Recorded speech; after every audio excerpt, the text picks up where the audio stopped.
Hello guys, আসসালামু আলাইকুম। আমি আবারও হাজির হলাম আপনাদের মাঝে গরুর মাংসের রেসিপি পার্ট 2 নিয়ে। গরুর মাংস আর লাউ একটু ভালো করে মিশিয়ে নেব।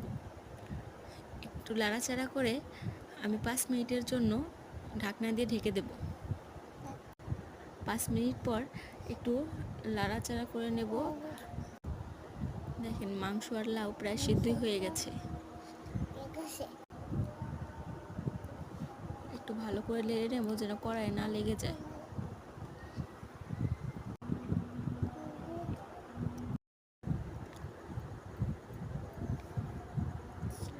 এবার দিয়ে নেব পরিমাণ মতো পানি।